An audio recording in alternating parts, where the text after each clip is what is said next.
More questions than answers. I love that title. I really love that. That whole idea. Think about it. It's really cool. A brand new studio album by UK proggers Jadis. Their 9th studio album and their first one in 8 years. So yeah, they too have been away for a while apparently. So I'm not the only one. I'll stop about that. I'm back. That's what counts, right? And Jadis is back as well. And they are back. I say it's an excellent return to form, this album, because it sounds fantastic. Hello, I'm Christina Booth from Magenta and the She production, Filmora, and you're watching LiveProg. Hey everyone, welcome to LiveProg. I am Marcel Haster and I am really happy that I can bring a review of the new Jadis album. I really am. The album was presented on June 6th at the Boerderij in Zoetermeer, where the band played a live show.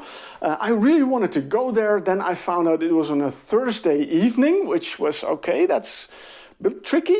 And at the same time, it was with my previous job at the beginning of a huge project, and I really couldn't, take some time off to go to the show. So unfortunately, I had to miss it, which was a real bummer. I can tell you that. It was a real bummer, but yeah. So I ordered the album online. I was hoping to buy it at the show, but I couldn't, so I ordered it online. So it's a small consolation of the fact that I had to miss that show, unfortunately.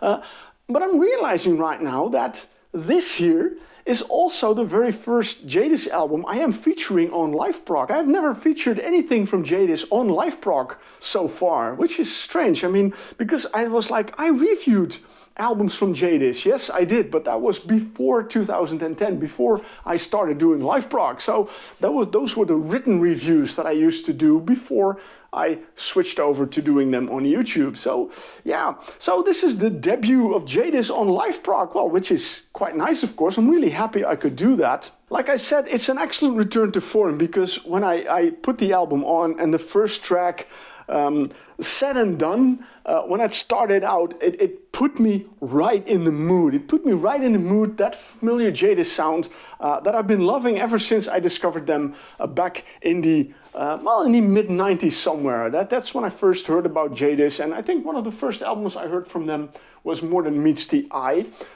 which also features Martin Orford, by the way. Martin Orford is also on this album. Of course, Gary Chandler on guitars and vocals, Stephen Christie on drums, Martin Orford on keyboards, backing vocals, but he's also doing flute and sitar. I'm not familiar with that kind of an instrument. All right.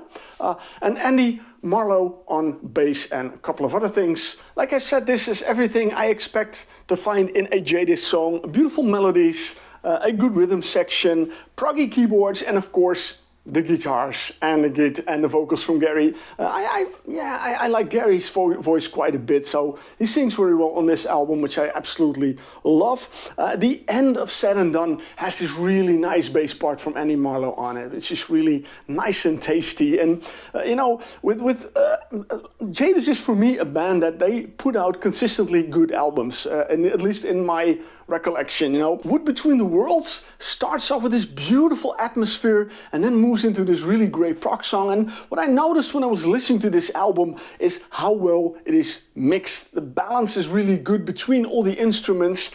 So you can, sometimes you have this sound that some instruments or some things are drowned out and you don't really hear them that well. You know that they're there, but in this case, you really can hear them. You hear the bass lines, you hear the guitars, the keys, the drums and everything. That is what I like very much. And then you have these standout moments in it where these individual musicians shine. Like I said, with Said and Done, you have at the end this really nice bass part. On Everything We See, the third track, you have a nice solo from Martin Orford, which I always love, of course. I'm so happy that Martin Orford is on this album. I gotta be honest, despite the fact that I love the entire album, I love every song of it, I have to be honest, and I'm not the only one. I picked up some reviews and everyone says it. The real standout track is Do You Know? That is, when you listen to that song, wow, you're going to be treated to so much amazing stuff, because it starts off as a ballad, and then you get this really tasty guitar solo, and then you get something that it makes it. I really found it hard to explain how it goes. It completely goes differently than you expect. Let me put it at that. And when you listen to it, you'll hear and you say, ah, yeah, that's what he means. But when you listen to it, it's really cool how they do that. Then you have another great guitar solo on it.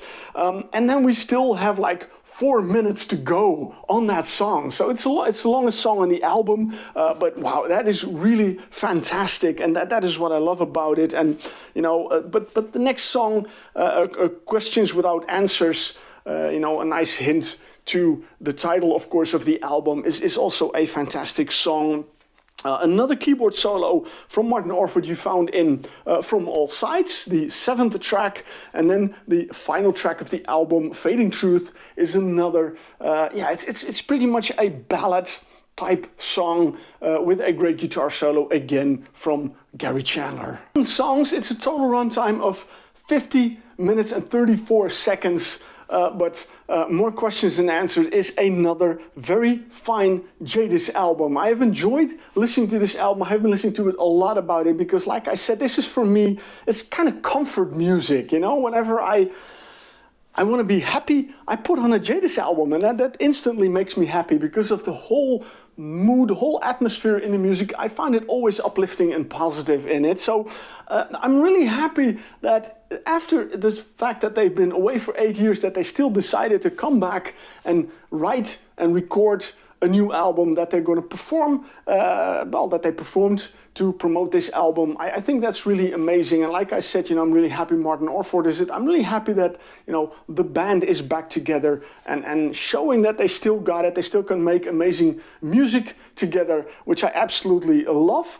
You know, so yeah, that's basically what I wanted to say about this album. I don't think there's much more to say from my side. I mean, I wish I could say more, but, you know, it's an amazing album. That's what I like. And that's the thing that I always get when I review an album from a band that I absolutely love. I'm always excited to do it. And once I am behind the camera, then it's like, what am I going to say about this album? So I said a couple of things. I hope I made you curious in case you haven't heard the album yet, in case you missed that the album is out, but I'm pretty sure you heard it already. So let me know, what is your favorite track of the album?